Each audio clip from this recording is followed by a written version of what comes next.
തിരുവചനം തിരുമധുരം എന്ന ഒരു പുതിയ എപ്പിസോഡിലേക്ക് നിങ്ങൾക്ക് ഏവർക്കും സ്വാഗതം. പ്രാർത്ഥനയോടെ ശുശ്രൂഷ ആരംഭിക്കും. സ്തുതിക്കുന്ന കർത്താവെ, സ്തോത്രം ചെയ്യുന്ന കർത്താവെ, ഞങ്ങളുടെ ദിവാത്സര്യമായ നാഥ, ഒരു പ്രാവശ്യം കൂടെ കർത്താവ് തൻ്റെ ജനത്തെ നയിക്കത്തപ്പണം അവിടുന്ന് ഒരുക്കിയ വൻ പ്രഭുക്കൾക്കായ നന്ദിയോട് സ്തോത്രം. എൻ്റെ കൃപയുടെ സാന്നിധ്യത്താൽ ഞങ്ങളെ ശക്തീകരിക്കാൻ ബലപ്പെടുത്താൻ അവിടുന്ന് ഇടയാക്കണമെന്ന് പ്രാർത്ഥിക്കുന്ന കർത്താവെ. എൻ്റെ കർത്താവും ദൈവമേ, വചനം അങ്ങയുടെ ജനം അങ്ങയുടെ അടീൻ അങ്ങയുടെ കർത്താവെ, വിലയിനെ അടീനെ കർത്താവെ, അങ്ങയുടെ വചനം കർത്താവ് തൻ്റെ ജനത്തിന് എത്തിക്കത്തക്കോണം അവിടുന്ന് അങ്ങയുടെ കൃപകളിൽ സഹായിക്കണമെന്ന് പ്രാർത്ഥിക്കാം. എൻ്റെ വാക്കുകളോടുണ്ട്, ശബ്ദത്തോടോ വചസ്സുകളോടുണ്ട് കർത്താവ്. ഏറ്റവും ലളിതമായ കർത്താവ് വചനത്തിൽ തൻ്റെ ജനത്തെ ബലപ്പെടുത്തുകയും കർത്താവ് വചനം ജീവിതങ്ങളിൽ പുതിയൊരു പ്രത്യാശ നൽകുവാൻ അവിടുന്ന് സഹായിക്കണമെന്ന് പ്രാർത്ഥിക്കുന്ന കർത്താവെ. എൻ്റെ കൃപയുടെ സാന്നിധ്യം കർത്താവ് ഞങ്ങളുടെ ഈ പ്രവർത്തനത്തിൽ കൂടെ ഇരുന്ന വഴി നടത്തണമെന്ന് യേശു സാക്ഷിക്കുന്നു. പിതാവ് കേൾക്കണമേ. ദൈവത്തിൻ്റെ പൊന്നാമത്തിന് മഹത്വം ഉണ്ടായിരിക്കട്ടെ. കർത്താവിൽ പ്രിയ സഹോദരരെ, ആയുസ്സിൽ ഒരു പുതിയ നോയമ്പ് കാലത്തിലേക്ക് പ്രവേശിക്കത്തക്കോണം നാം ഒരുങ്ങുന്ന ദിവസങ്ങളാണ്. നോയമ്പ് കാലം എന്ന് പറയുമ്പോൾ നമ്മുടെ ആത്മീയ ജീവിതത്തിൽ പൂർവപിതാക്കന്മാർ കൽപ്പിച്ചിരിക്കുന്നത് പോലെ, പറഞ്ഞിരിക്കുന്ന പോലെ പല കാര്യങ്ങൾ അനുഷ്ഠിക്കുവാൻ നാം പരിശ്രമിക്കുന്നവരാണ്. എങ്കിലോ ഇന്ന് ആധുനിക സാഹചര്യങ്ങളിൽ നോക്കുകയാണെങ്കിൽ ആ പഴയകാല പല കാര്യങ്ങൾക്കും അനിഷ്ടങ്ങൾക്കും ആചാരങ്ങൾക്കും വ്യതിയാനം വരുത്തി കാലോചിതമായ മാറ്റങ്ങൾ വരുത്തിയുള്ള കാര്യങ്ങളാണ് ഇന്ന് ജനം അനുഷ്ഠിക്കുവാൻ പരിശ്രമിക്കുന്നത്. അത് ഭക്ഷണത്തിനെ പറ്റിയായാലും ആരാധനകളെ പറ്റിയായാലും എന്ത് പ്രവർത്തനമായാലും അതിനൊക്കെ അതിൻ്റേതായ മാറ്റങ്ങൾ വന്നിട്ടുണ്ട്. നാം മനസ്സിലാക്കാതെ പോകുന്നത്, ഈ നോയമ്പ് കാലം നമുക്ക് ദൈവം നമ്മുടെ ജീവിതത്തിൽ തന്നിരിക്കുന്നത് അതിൻ്റെ അർത്ഥം തന്നെ കഷ്ടാവിന ആഴ്ചയിലേക്ക് കടന്നു വരത്തക്കോണം നമ്മളെ ഒരുക്കുവാൻ വേണ്ടിയാണ്. ആരുടെ കഷ്ടാനുവാഴ്ച? കഷ്ടാനുവാഴ്ച എന്ന് പറയുന്നത് കർത്താവിൻ്റെ ജീവിതത്തിൽ ഓശന്ന പെരുന്നാൾ മുതൽ ദുഃഖവെള്ളി വരെ കടന്നുപോയ വ്യതയും വേദനയുടെയും സാഹചര്യങ്ങളെ പറ്റി മനസ്സിലാക്കുവാൻ വേണ്ടിയാണ്. ഓശാന പെരുന്നാൾ കൊണ്ടാടുമ്പോൾ പലപ്പോഴും ഒരു ജന്മദിന പെരുന്നാളിനോട് തുല്യമായ കാര്യങ്ങൾ നടക്കുന്നത് പോലെയാണ് പലയിടത്തും കാണുവാൻ ഇടയാകുന്നത്. യഥാർത്ഥത്തിൽ അതൊരു രാജകീയ പ്രവേശനമാണെങ്കിലും അത് കഴിഞ്ഞ് നടക്കാൻ പോകുന്ന കാര്യങ്ങളെപ്പറ്റി അതിനോട് താതാത്മ്യം പ്രാപിക്കത്തക്കോണം എൻ്റെയും നിങ്ങളുടെയും ജീവിതം എത്രമാത്രം ഒരുക്കപ്പെടുന്നെന്ന് നോക്കണം. ഇതൊക്കെ സഭകൾ ഒരുക്കിയിരിക്കുന്നത്, പൂർവപിതാക്കന്മാര് അപ്രകാരം ഒരുക്കിയിരിക്കുന്നത് ഒരു കാര്യത്തിന് വേണ്ടി മാത്രമാണ്.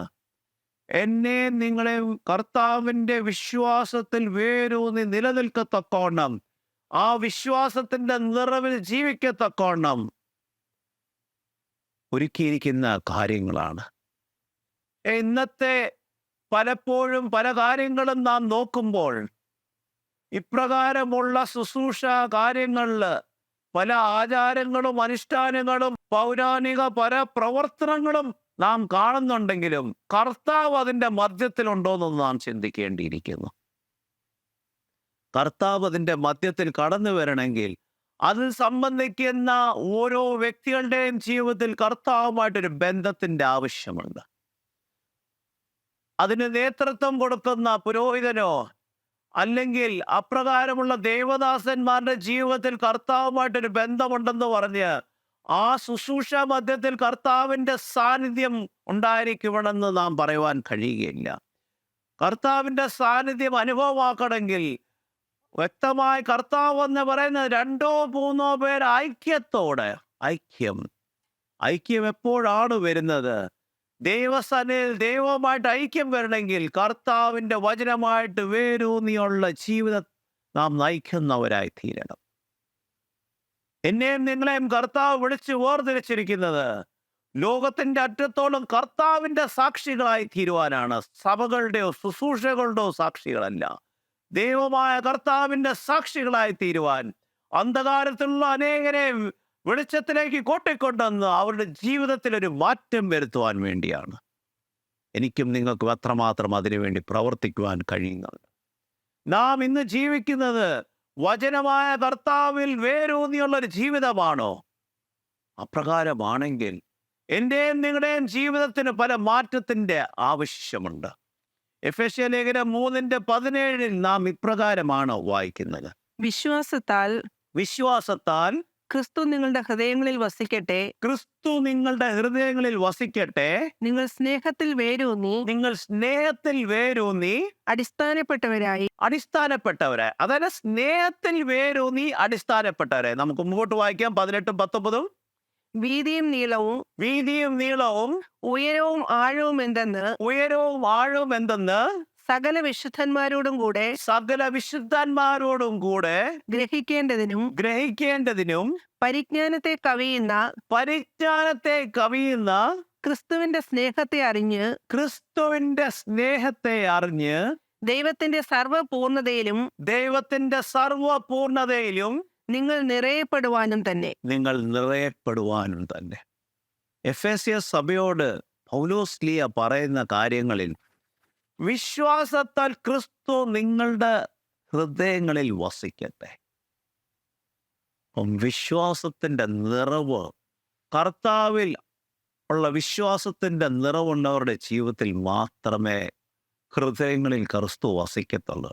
വിശ്വാസത്തിന്റെ നിറവെന്ന് പറയുന്നത് നാം നമ്മുടെ ജീവിതത്തിൽ സഭകളും ശുശ്രൂഷകളും പറയുന്ന എല്ലാ ആരാധനകളിൽ സംബന്ധിക്കുന്നതല്ല വിശ്വാസത്തിന്റെ നിറവ്. വിശ്വാസത്തിന്റെ നിറവുള്ളവൻ ഇതിലെല്ലാം സംബന്ധിക്കുകയും ചെയ്യും, പ്രവർത്തിക്കുകയും ചെയ്യും. നമ്മുടെ ജീവിതത്തിൽ കർത്താവിനെ മഹത്വപ്പെടുത്തുന്ന പ്രവർത്തനമുണ്ടോ എന്ന് നാം ചിന്തിക്കണം.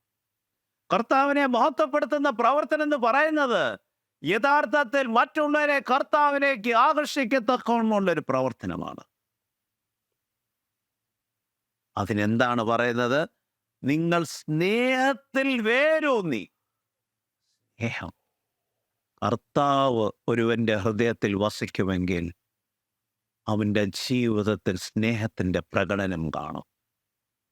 ഒരു വ്യക്തിയുടെ പ്രതികരണം ആണ് അവന്റെ ജീവിതത്തിൽ കർത്താവ് ഉണ്ടോ ഇല്ലയോ എന്ന് മനസ്സിലാക്കുവാൻ കഴിയുന്നത്. എത്ര മനോഹരമായ പ്രസംഗം കേട്ട്, അല്ലെങ്കിൽ അത് എന്നെ വലിയമായ ആഴത്തിൽ സ്പർശിച്ചെന്ന് പറഞ്ഞു കഴിഞ്ഞ് ആ വ്യക്തി ആ അടുത്ത നിമിഷം അവന്റെ പ്രതികരണം വ്യത്യസ്തമാണെങ്കിൽ അവന്റെ ജീവിതത്തിൽ ഒരു സ്പർശനവും ഉണ്ടായിട്ടില്ല. നമ്മുടെ ജീവിതത്തിൽ നാം അനേകമായ ദൂതുകൾ, കൺവെൻഷനുകൾ കേൾക്കാറുണ്ട്. ഇതിലൊക്കെ സംബന്ധിക്കുന്നവരാണ്. ഇതിലൊക്കെ സംബന്ധിച്ച് കഴിഞ്ഞ് നമ്മുടെ ജീവിതത്തിൽ എവിടെയാണ് മാറ്റം വന്നതെന്നൊന്ന് ചിന്തിക്കുക. യഥാർത്ഥത്തിൽ എൻ്റെയും നിങ്ങളുടെയും ജീവിതത്തിൽ ഒരു മാറ്റം വന്നിട്ടുണ്ടോ എന്നൊന്ന് ചിന്തിക്കണം. നാം കർത്താവിനായി ജീവിക്കുന്നത്, കർത്താവിനെ സ്വീകരിച്ചെന്ന് പറയുമ്പോൾ നമ്മുടെ ജീവിതത്തിൽ കർത്താവിനെ സ്വീകരിച്ചു കഴിയുമ്പോൾ ഒരു മാറ്റത്തിൻ്റെ ആവശ്യമുണ്ട്. ആ മാറ്റമാണ് സ്നേഹപ്രകടനം. മറ്റുള്ളവരെ വഹിക്കുവാനുള്ള, മറ്റുള്ളവരെ സ്വീകരിക്കുവാനുള്ള സ്നേഹം. എൻ്റെ മുമ്പോട്ട് പറയുന്നത് വീതിയും നീളവും ഉയരവും ആഴവും എന്നത് സകല വിശുദ്ധന്മാരോട് കൂടെ ഗ്രഹിക്കേണ്ടത്. ഈ കർത്താവിൻ്റെ സ്നേഹവും സമാധാനവും പൂർവമായ പിതാക്കന്മാര് എപ്രകാരമാണ് മറ്റുള്ളവർക്ക് കാഴ്ചവെച്ചതെന്നും അവർ പ്രതികരിച്ചതെന്നും അവരുടെ പ്രവർത്തനങ്ങൾ നമ്മൾ മനസ്സിലാക്കേണ്ടിയിരിക്കുന്നു. പിന്നെ പറയുന്ന പരിജ്ഞാനത്തിനെ കവിയുന്ന ക്രിസ്തുവിന്റെ സ്നേഹം അറിഞ്ഞ് ദൈവത്തിന്റെ സർവപൂർണതയെ നിങ്ങൾ. പരിജ്ഞാനത്തെ കവിയുന്ന ദൈവിക സ്നേഹം. നമ്മുടെ സ്നേഹത്തിനൊക്കെ യഥാർത്ഥത്തിൽ ഒരു സ്നേഹമാണോ എന്ന് നാം ഒന്ന് ചിന്തിക്കേണ്ടിയിരിക്കുന്നു. കുഞ്ഞുങ്ങൾ പലപ്പോഴും നാം ഒരു കാര്യം കൊടുത്തു കഴിയുമ്പോൾ വലിയൊരു സ്നേഹപ്രകടനമാണ്. പക്ഷേ അതേ അടുത്ത നിമിഷം മറ്റൊരു കാര്യം ചോദിക്കുമ്പോൾ അത് വേണ്ടാന്ന് പറഞ്ഞ ഉടനെ അവരുടെ മുഖഭാവങ്ങൾക്ക് മാറ്റം വരുന്നു. ക്രയവിക്രയങ്ങളുള്ള സ്നേഹപ്രകടനമാണ്. അതാണ് commercial love. Give and take. You give something, I love you. അതല്ല കർത്താവിൻ്റെ സ്നേഹം.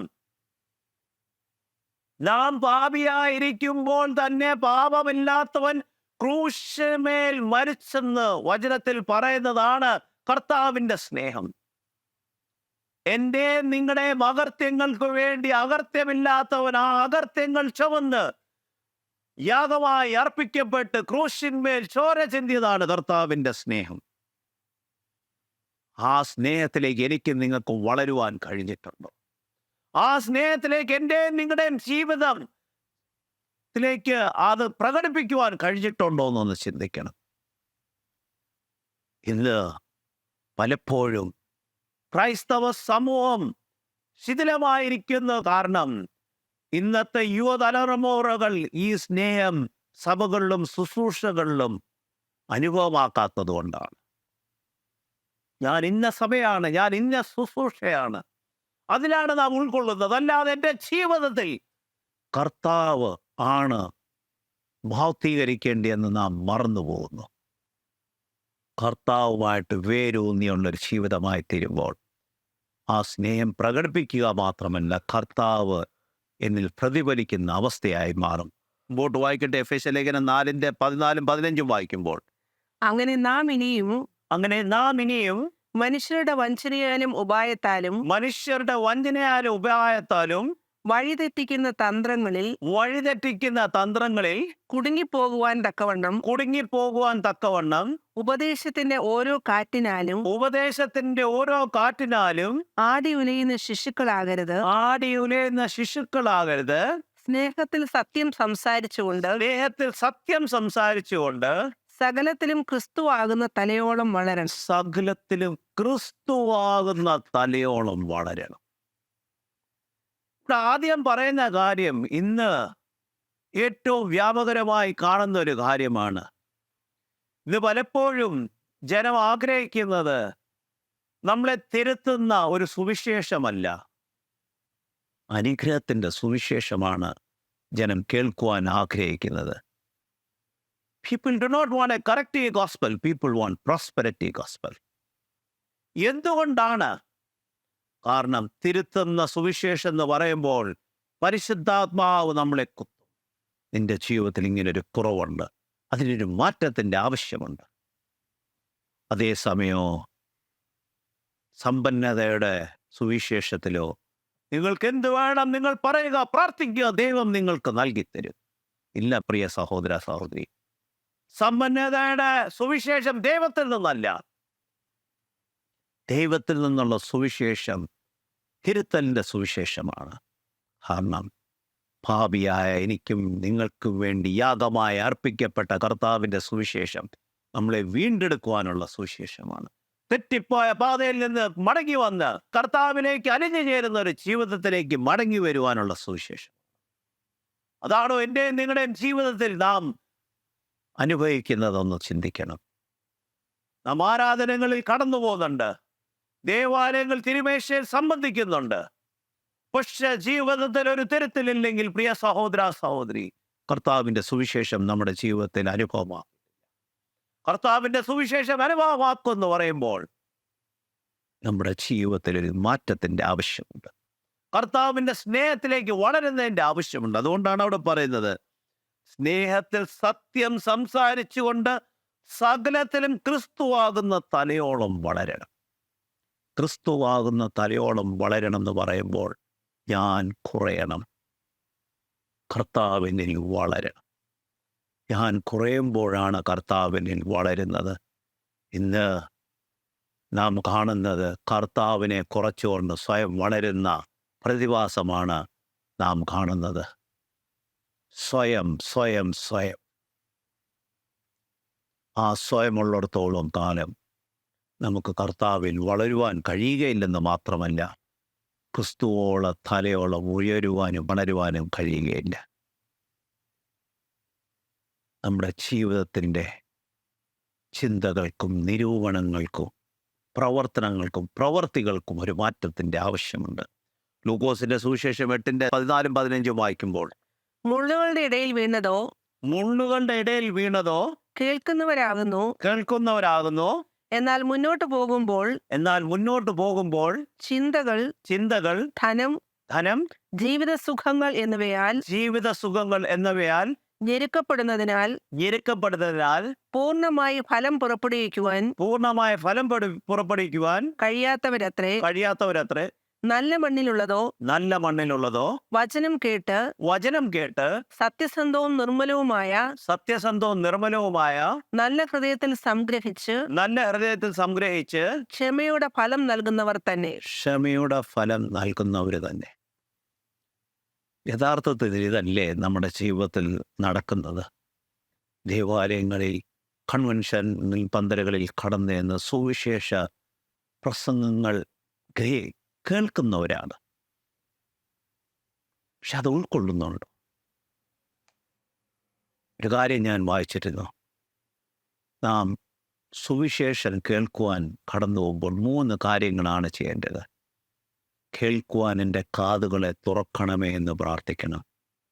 ആ വചനത്തിൻ്റെ മർമ്മങ്ങൾ കാണുവാൻ എൻ്റെ കണ്ണുകളെ തുറക്കണമെന്ന് പ്രാർത്ഥിക്കണം.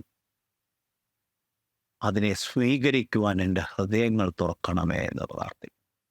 ഈ 3 പ്രാർത്ഥനയോട് ദൈവസന്നിധിയിൽ കടന്നുപോയിരിക്കുകയാണെങ്കിൽ അവിടെ പറയുന്ന വചനം കേൾക്കുക മാത്രമല്ല, വചനത്തിൻ്റെ മർമ്മങ്ങൾ കാണുവാനും അത് സ്വീകരിക്കുവാനും ദൈവം മുഖാന്തരം ഒരുക്കും. പരിശുദ്ധാത്മാവ് അതിനുവേണ്ടി നമ്മുടെ ജീവിതത്തിൽ പ്രവർത്തിക്കും. പരിശുദ്ധാത്മാവിൻ്റെ പ്രവർത്തനമാണ് അത് കേൾക്കുവാനും സ്വീകരിക്കുവാനും കാണുവാനുമുള്ള സാഹചര്യം ഒരുക്കുന്നത്. അപ്രകാരം ഒരുക്കുമ്പോൾ 14 പറയുന്ന പോലെ മുമ്പോട്ട് പോകുമ്പോൾ ചിന്തകളോ ധനമോ ജീവിത സുഖങ്ങളോ ഈ വിത്തിനെ പാഴാക്കി കളയുകയില്ല. വചനമായ വിത്ത് നല്ല സ്ഥലത്ത് വീണ വിത്തായി മാറി നല്ല ഫലങ്ങൾ പുറപ്പെടുവിക്കുവാൻ ഇടയാക്കും. നീ കേൾക്കുന്ന പ്രിയ സഹോദര സഹോദരി, നല്ല ഫലങ്ങൾ എന്ന് പറയുമ്പോൾ ലേഖനത്തിൽ പറയുന്ന പോലെ കർത്താവിൻ്റെ സ്നേഹ, മാതൃത, കരുണ മറ്റുള്ളവർക്ക് പകർന്നു കൊടുക്കുന്ന ഒരു ജീവിതമായി മാറും. ഞാൻ എത്ര വലിയ പ്രാസംഗികനായാലും എൻ്റെ ജീവിതത്തിൻ്റെ പ്രവർത്തനങ്ങളിൽ ഇവയൊന്നും പ്രതിഫലിച്ചിട്ടില്ലെങ്കിൽ എനിക്ക് കർത്താവുമായിട്ടൊരു ബന്ധമില്ല. എൻ്റെ ബന്ധം കർത്താവുമായിട്ട് ലോകത്തിന് കാണിച്ചു കൊടുക്കുന്നത് എൻ്റെ പ്രവർത്തനങ്ങളാണ്, എൻ്റെ പ്രവൃത്തികളാണ്, എൻ്റെ വാക്കുകളാണ്, എൻ്റെ പ്രതികരണങ്ങളാണ്. നമ്മുടെ ജീവിതത്തിൽ അപ്രകാരം ഒരു മാറ്റത്തിലേക്കാണ് കർത്താവ് നമ്മളെ വിളിക്കുന്നത്. പുതിയൊരു നോയമ്പ് കാലത്തിലേക്ക് കടന്നു വരികയാണ്. ആയുസ്സിൽ എത്രയോ നോയമ്പുകൾ നാം ഏറ്റെടുത്തിരിക്കും. പക്ഷേ ഈ ഒരു നോയമ്പ് കാലത്തിൽ കർത്താവിന് വേണ്ടി ജീവിക്കുന്നവരായി തീരുവാൻ നമുക്ക് കഴിയുമോ എന്നൊന്ന് ചിന്തിക്കണം. എൻ്റെ മുമ്പോട്ട് വായിക്കട്ടെ.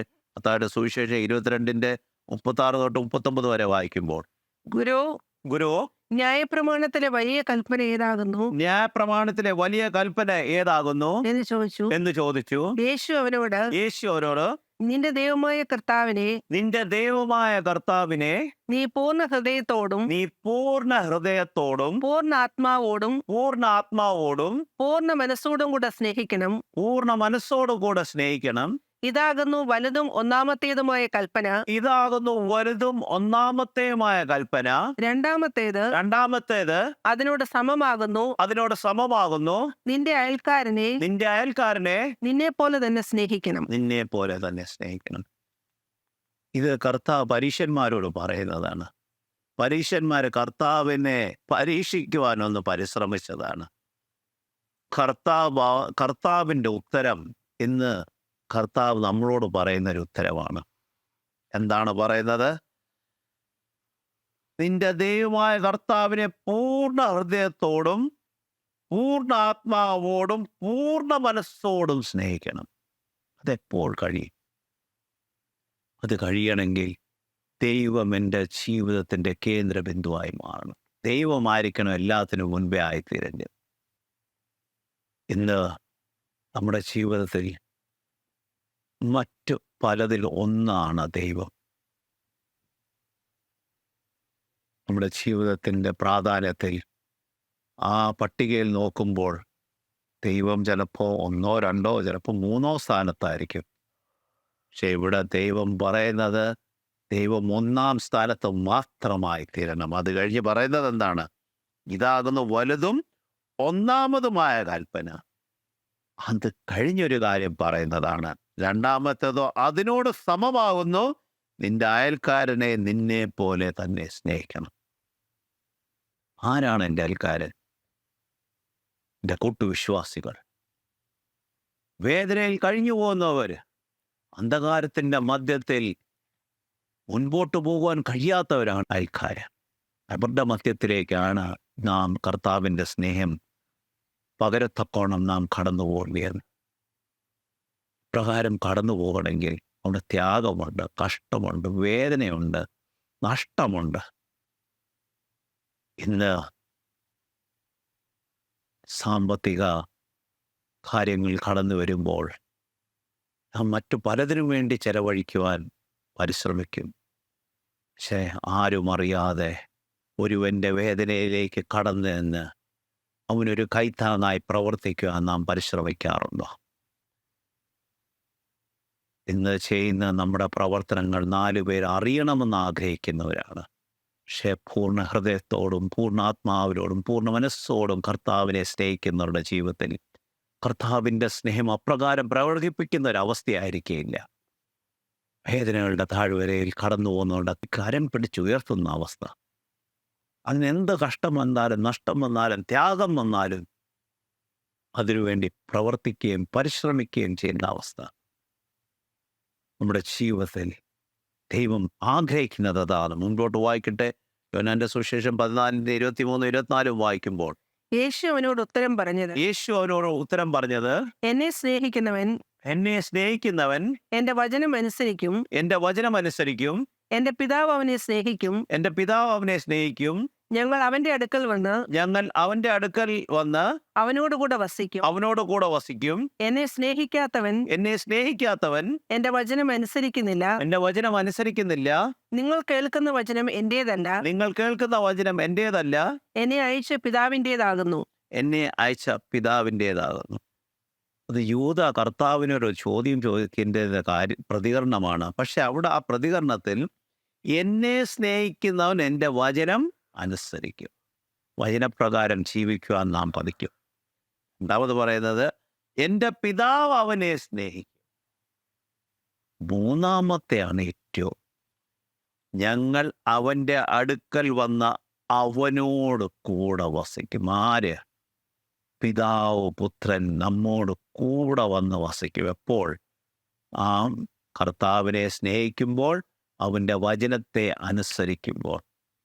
ഇന്ന് നമ്മളായിരിക്കുന്ന ഭവനങ്ങളിൽ ആ പിതാവ് പുത്രൻ്റെ സാന്നിധ്യമുണ്ടോ എന്നൊന്ന് ചിന്തിക്കണം. അവരുടെ സാന്നിധ്യമുണ്ടെങ്കിൽ കൈപ്പേറിയ അവസ്ഥയിലും സ്വാതന്ത്ര്യം കാണുവാൻ കഴിയും. പ്രതിസന്ധിയുടെ മധ്യത്തിലും പ്രത്യാശയോടെ ജീവിക്കുവാൻ കഴിയും. വേദനയുടെ താഴ്വരയിലും സമാധാനത്തോടെ മുന്നേറുവാൻ കഴിയും. അത് കഴിഞ്ഞ് വായിക്കുന്നത്, എന്നെ സ്നേഹിക്കാത്തവൻ എൻ്റെ വചനം അനുസരിക്കുന്നില്ല. നിങ്ങൾ കേൾക്കുന്ന വചനം എൻ്റേതല്ല, എന്നെ അയച്ച പിതാവിൻ്റേതാണ്.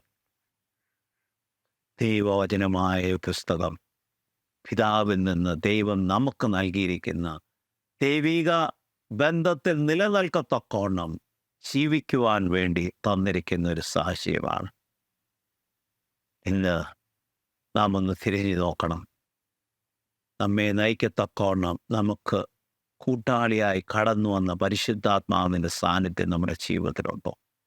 ആ പരിശുദ്ധാത്മാവിൻ്റെ സാന്നിധ്യം നമ്മുടെ ജീവിതത്തിലുണ്ടെങ്കിൽ നമ്മുടെ കോൾ എവിടെയാണെന്ന് ബോധ്യപ്പെടുത്തും. അത് നികത്തിക്കൊണ്ട് കർത്താവിലേക്ക് ആഴമായ ഒരു ബന്ധത്തിലേക്ക് കടന്നു വരുവാൻ നാം പരിശ്രമിക്കും. ആ കർത്താവിൽ ആഴമായി ബന്ധത്തിലേക്ക് കടന്നു വരുമ്പോൾ ദൃഢനിശ്ചയോടെ എൻ്റെ കർത്താവ് ജീവിക്കുന്നെന്ന് മറ്റുള്ളവരോട് ഉറപ്പും ധൈര്യമുള്ളവനായി പ്രസ്താവിക്കുവാൻ നമുക്ക് കഴിയും. ഇന്ന് പലപ്പോഴും അനേകരൊരു ചോദ്യം ചോദിക്കുമ്പോൾ നമുക്ക് ഉത്തരം കിട്ടാത്ത അവസ്ഥയെന്ന് പറയുന്നത് പരിശുദ്ധാത്മാവായ കാര്യസ്ഥൻ നമ്മോട് കൂടെയല്ല. കാരണം കർത്താവ് പറഞ്ഞെന്താ? ഞാൻ കടന്നുപോയാൽ പരിശുദ്ധാത്മാവെന്ന കാര്യസ്ഥൻ നമ്മളെ എല്ലാ കാര്യത്തിലും വഴി നിർത്തത്തക്കോണം കൂടെ ഉണ്ടായിരിക്കും എന്നാണ് പറയുന്നത്. അപ്രകാരമുണ്ടോ എന്നൊന്ന് ചിന്തിക്കണം. ഏറ്റവും അവസാനം യോഹന്നാൻ സ്നാപകൻ പറയുന്ന ഒരു കാര്യമുണ്ട്. യോഹന്നാന്റെ പുസ്തകം 3:30 ഇപ്രകാരമാണ് പറയുന്നത്, അവൻ വളരണം, അവൻ വളരണം, ഞാനോ കുറയണം. ഞാനോ കുറയണം. ഇതായിരിക്കണം എൻ്റെയും നിങ്ങളുടെയും പ്രാർത്ഥന. കർത്താവേ, നീയോ എന്നിൽ വളരണം, ഞാനോ കുറയണം. മറ്റുള്ളവർ എന്നിൽ നിന്നെ കാണത്തക്കോണം നീ എന്നെ രൂപപ്പെടുത്തണം. ഈ നോയമ്പ് കാലത്തിൽ നാം പ്രവേശിക്കുമ്പോൾ, ഈ നോയമ്പ് കാലം പൂർത്തീകരിക്കുമ്പോൾ, മറ്റുള്ളവരുടെ മധ്യത്തിൽ ക്രിസ്തുവിൻ്റെ സ്നേഹം നൽകുന്നവരായി, ആ സ്നേഹത്തിലേക്ക് കൂട്ടിക്കൊണ്ടുവരുന്നവരായി തീരുവാൻ നമ്മളെ ഓരോരുത്തരെയും സഹായിക്കട്ടെ എന്ന് പ്രാർത്ഥിക്കുന്നു. നമ്മുടെ തലണ മുളക്കാം. സ്തുതിക്കുന്ന കർത്താവേ, സ്തോത്രം ചെയ്ത കർത്താവേ, നിവാത്സല്യമായ നാഥ, നിങ്ങൾ ഇത്രത്തോളം നീ സ്നേഹിക്കുന്നവൻ കൃപകൾക്കായ നന്ദിയോട് സ്തോത്രം. യോഗ്യതയില്ല ഏറ്റവും കാൽവറിമേൽ അടിയങ്ങൾക്ക് വേണ്ടി യാഗമായി സമർപ്പിക്കപ്പെട്ട കർത്താവേ, കാൽവറിയിൽ ചൊരിഞ്ഞ രക്തത്താൽ ഞങ്ങളെ വീണ്ടെടുക്കത്തക്കോണം അങ്ങ് പ്രവർത്തിച്ചതിനായി നന്ദിയോട് സ്തോത്രം. എൻ്റെ കർത്താവും ദൈവമേ, ഞങ്ങൾ ബലഹീനരാണ്, കുറവുള്ളവരാണ് കർത്താവേ. എങ്കിലോ നാഥ, അങ്ങനെ കൃപ കർത്താവെ ഞങ്ങളെ ബലപ്പെടുത്തുവാൻ ഇടയാക്കണമെന്ന് പ്രാർത്ഥിക്കുന്ന കർത്താവേ. വചനം ഞങ്ങളുടെ ശിക്ഷാവിധിക്കല്ല കർത്താവ്, എങ്കിലോ നിന്നിലേക്ക് മടങ്ങി വരുവാൻ ഇടയാക്കണമെന്ന് പ്രാർത്ഥിക്കുന്ന കർത്താവ്. എൻ്റെ കൃപയുടെ നിറവിൽ ഞങ്ങളെ ഓരോരുത്തരെയും വഴി നടത്തുവാൻ ഈ കടന്നു വരുന്ന നോയമ്പ് ഞങ്ങളുടെ ജീവിതത്തിൽ യഥാർത്ഥമായൊരു മാറ്റം വന്ന കർത്താവേ, നീയുമായിട്ടൊരു പുതിയ ബന്ധത്തിലേക്ക് വളരുവാൻ ഇടയാക്കണമെന്ന് പ്രാർത്ഥിക്കുന്നു. എല്ലാം അങ്ങയുടെ നാമത്വത്തിന് സഹായിക്കുകയും അനുഗ്രഹിക്കുകയും ചെയ്യണം. അത് യേശു നാശിക്കുന്നു. പിതാവ് കേൾക്കണമേ. ദൈവം നമ്മെ അനുഗ്രഹിക്കട്ടെ.